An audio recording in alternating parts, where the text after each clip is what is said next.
بسم اللہ الرحمن الرحیم۔ ٹاپک ہے سورہ جمعہ۔ سورہ جمعہ قرآن کریم کی 62ویں سورہ ہے اور مدنی صورتوں میں سے ہے جو 28ویں پارے میں موجود ہے، اور اس کی ٹوٹل آیت جو ہیں وہ 11 ہیں۔ اس سورہ میں نماز جمعہ کا حکم بیان ہوا ہے، اسی مناسبت سے اس کا نام جمعہ رکھا گیا ہے۔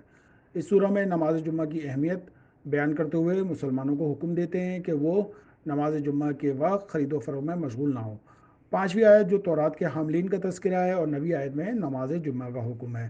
اس کی جو فضیلت کے بارے میں کہ اگر کسی نے ہر شب جمعہ اس سورہ کی تلاوت کی تو یہ چیز اس شخص کے لیے اس جمعے سے آئندہ جمعے تک جو ہے گناہوں کا کفارہ ہوگا۔ رسول خدا نے فرمایا جو شخص سورہ جمعہ کی تلاوت کرے خدا اسے بلاد مسلمین میں سے ان لوگوں کی تعداد سے جو نماز جمعہ میں شرکت کرتے ہیں اور ان لوگوں کی تعداد سے جو اس میں شرکت نہیں کرتے 10 گنا حسنہ بخشے گا۔ امام جعفر صادق علیہ السلام فرماتے ہیں ہمارے شیعوں میں سے ہر مومن پر لازم ہے کہ شب جمعہ سورہ جمعہ اور سورہ اعلیٰ پڑھے اور جمعے کے ظہر میں سورہ جمعہ اور منافقین پڑھے۔ جب وہ ایسا کرے گا تو گویا اس نے رسول اللہ کا عمل انجام دیا اور خدا کے ہاں اس کا اجر و ثواب جو ہے وہ بہشت ہے۔ سورہ جمعہ جو ہے اس میں بیان ہوا ہے توحید، صفات خدا، پیغمبر اسلام کی بعثت کا ہدف اور مسئلہ مات کی طرف توجہ ہے۔ نماز جمعہ کا اصلاحی نقشہ اور اس عظیم عبادت کی بعض خصوصیات بیان ہوئی ہیں۔ تعلیم و تربیت کے لحاظ سے پیغمبر اسلام کی بعثت کا ہدف مومنین کو تنبیہ کہ وہ دین حق کے اصولوں سے منحرف نہ ہوں کہ جس طرح یہودی منحرف ہو گئے تھے۔ موت کے عمومی قانون کی طرف اشارہ ہے جو عالم بقا کی طرف ایک دریچہ ہے۔ نماز جمعہ کا فریضہ انجام دینے کے لیے تاکیدی حکم ہے اور اس میں شرکت کے لیے کاروبار کی جو ہے تعطیل سے متعلق بیان ہوا ہے۔ اس سورہ جمعہ میں مسلمانوں میں نماز جمعہ کی اہمیت کو اجاگر کرتے ہوئے اس کی ادائیگی کی ترغیب دیتا ہے، چونکہ نماز جمعہ شاعر اللہ ہے جس کی تعظیم انسان کی دنیاوی اور اخروی زندگی کی اصلاح میں اہم کردار ادا کرتی ہے۔ سورہ جمعہ خدا کی تسبیح کے ساتھ شروع ہوتی ہے اور اس سورہ میں خدا کی طرف سے لوگوں کی ہدایت کے لیے ان کے درمیان انبیاء مبعوث کرنے کی طرف اشارہ کیا گیا ہے جو انہیں اچھے اخلاق سے آراستہ اور کتاب اور حکمت کی تعلیم دیتے ہیں۔ اس سورہ جمعہ میں جو ہے ایمان کے ارکان عرفانی حقائق کے اصول پر مشتمل ہے۔ اسی طرح اس میں خدا کی معرفت، مات کی حقیقت، اس کی کیفیات، انبیاء کی بعثت، آسمانی کتابوں کا نزول اور ان کی تعلیم کے بارے میں گفتگو ہوئی ہے۔ نماز جمعہ کے اذان کے وقت جو ہے خرید و فروخت سے ہاتھ اٹھا کر ذکر خدا ان کے نماز جمعہ کی طرف دوڑنا اور نماز جمعہ میں پیغمبر اکرم کے خطبے کے دوران خرید و فروخت میں مشغول رہنے والوں کی مذمت سورہ جمعہ کے آخری آیت میں آئی ہے۔ اس کے جو مضامین ہیں یعنی کہ دینی احکام بالخصوص نماز جمعہ پر عمل کرنے کی اہمیت، پہلے سے لے کر اور 3 تک احکام کی تشریح ہے، اللہ کے بندوں پر لطف، بندوں کی عبادت سے اللہ کی بے نیازی ہے، پیغمبر کی بعثت سے انسانوں کی ہدایت ہے۔ 5 سے لے کے 8 تک تورات پر عمل نہ کرنے پر یہودیوں کی مذمت، تورات پر عمل نہ کرنے والے یہودیوں کی خصوصیت، یہودیوں کی نسل پرستی اور تورات پر عمل نہ کرنا ہے۔ 9 اور 11 میں مسلمانوں کو نماز جمعہ کی جو ہے ہدایت کی گئی ہے۔ نماز جمعہ اور مسلمانوں کی ذمہ داری ہے۔ نماز جمعہ میں سستی کی جو ہے مذمت کی گئی ہے۔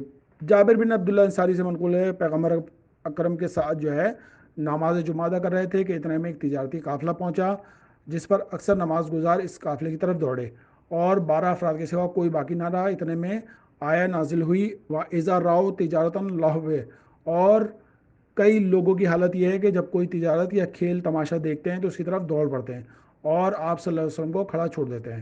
دوسری روایت ہے کہ مدینے میں قحط سالی تھی اور بازار میں موجود اجناس جو ہے مہنگے ہو گئے تھے۔ ایسے میں جو ہے دہیہ بن خلیفہ کا تجارتی جو ہے قافلہ مدینے میں داخل ہوا تو نماز گزار اور قافلے کی طرف دوڑ پڑے، صرف محدود افراد باقی رہ گئے تھے۔